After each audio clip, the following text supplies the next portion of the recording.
সোমবারে অনুষ্ঠিত হবে। মিটিংটি বা সভাটি সোমবারে অনুষ্ঠিত হবে। The book is on science. The book is on science এখানে বোঝাচ্ছে যে বইটি বিজ্ঞান বিষয়ে লেখা। Hello everyone, how are you? Hope you are doing very well. Today in this video we are going to learn about preposition on. আমরা preposition on নিয়ে কথা বলবো। preposition on এর ব্যবহার আমরা শিখবো আমাদের এই ভিডিওতে। তো দেরি না করে শুরু করছি। Let's get started. তো on আমরা লিখেছি, কয়েকটা ধাপ লিখেছি যে আসলে on কি কি জায়গায় কিভাবে ব্যবহার আমরা করব। তো সেটা কিভাবে হবে আমরা দেখে নিই।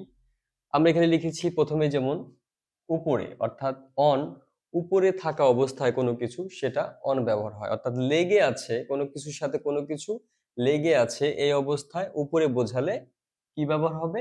অন ব্যবহার হবে। ফর এক্সাম্পল আমরা যদি বলি বইটি টেবিলের উপরে আছে, তাহলে আমরা কি বলবো? The book is on the table. The book is on the table, অথবা the pen is on the table.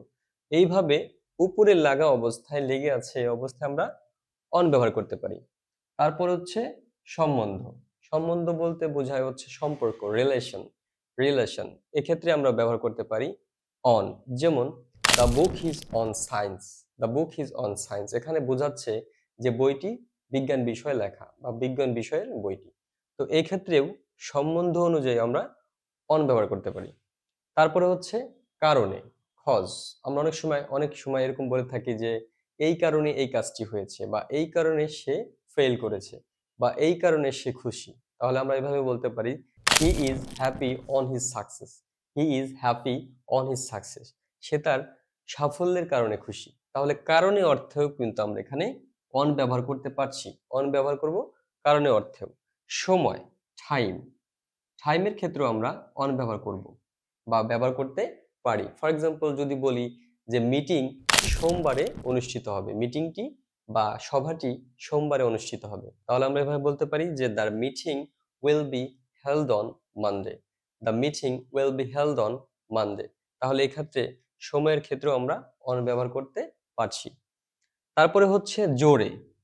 এই জোরে হচ্ছে ম্যানার টাইপ, অর্থাৎ আমরা কিভাবে কাজটি করি। অনেক সময় আমরা জোরে হাসি, জোরে কথা বলি, বা জোরে কোনো কাজ করি, এক্ষেত্রে আমরা অন ব্যবহার করতে পারি। অন ব্যবহার করতে পারি। ফর এক্সাম্পল আমরা এভাবে বলতে পারি, যদি বলি যে সে জোরে হাসলো, তাহলে আমরা এভাবে বলতে পারি he laughed on loudly. He laughed on loudly. The audience smiled on loudly. Audience জোরে হাসলো, এরকম আমরা বলতে পারি। এবং জোরে অর্থাৎ ম্যানার টাইপ, এক্ষেত্রে আমরা ব্যবহার করতে পারি অন। তারপরে রয়েছে উপলক্ষ। উপলক্ষ বলতে বোঝাচ্ছে এরকম যে কোনো উপলক্ষে আপনি কাউকে একটা গিফট দিলেন, বা কোনো উপলক্ষে আপনাকে কেউ গিফট দিল, এক্ষেত্রে আমরা উপলক্ষ অনুযায়ী আমরা অন বসাতে পারি। For example he gave me a gift on my birthday. He gave me a gift on my birthday. আমার জন্মদিনের অনুষ্ঠানে বা আমার জন্মদিনের উপলক্ষে সে আমাকে একটি গিফট দিল, এরকম আমরা ব্যবহার করতে পারি। সেক্ষেত্রে আমরা অন ব্যবহার করতে পারি। তাহলে উপলক্ষ অনুযায়ী আমরা কি করতে পারি? অন ব্যবহার করতে পারি। তারপরে হচ্ছে অনুসারে। অনুসারে হচ্ছে অ্যাকর্ডিং টু। অনুসারে হচ্ছে অ্যাকর্ডিং টু। আমরা অনেক সময় বলে থাকি না যে সে এই অনুসারে কাজটি করছে, বা সে এই অনুযায়ী কাজটি করে। যদি আমরা এভাবে বলি যে সে নিয়ম অনুযায়ী কাজটি করলো, he worked he worked on rules. He worked on rules. সে নিয়ম অনুসারে কাজটি করলো। আমরা এভাবে অনুসারে অনুযায়ী কি করতে পারি?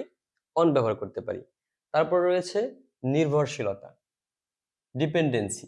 নির্ভরশীলতা হচ্ছে ডিপেন্ডেন্সি। আপনি আপনার ফ্যামিলির প্রতি ডিপেন্ডেবল, বা সন্তান তার বাবা মার প্রতি ডিপেন্ডেবল, এরকম কিন্তু আমরা ব্যবহার করতে পারি নির্ভরশীলতার ক্ষেত্রে on. He depends on his parents. He depends on his father. সে বা তার বাবার উপরে নির্ভরশীল। এক্ষেত্রেও আমরা কি করতে পারি? নির্ভরশীলতা অনুযায়ী অন ব্যবহার করতে পারি। তো এই যে ৮টি ধাপ আমরা করলাম, অন ব্যবহার করলাম এবং শিখলাম যে কিভাবে আমরা কোন ধাপে অন ব্যবহার করতে পারি। আশা করছি প্রিপোজিশনের এই ক্লাসে অনের ব্যবহার অনেকটাই ক্লিয়ার হয়ে গেছে। তো এই ব্যবহারগুলো আমরা পরবর্তীতে আর কখনোই ভুল করব না, এবং সহজে শিখতে পারবো আরো কিছু প্রিপোজিশনের ব্যবহার আমাদের পরবর্তী ক্লাসগুলোতে। তো সেক্ষেত্রে সে পর্যন্ত সাথে থাকবেন। ধন্যবাদ। Thank you for watching.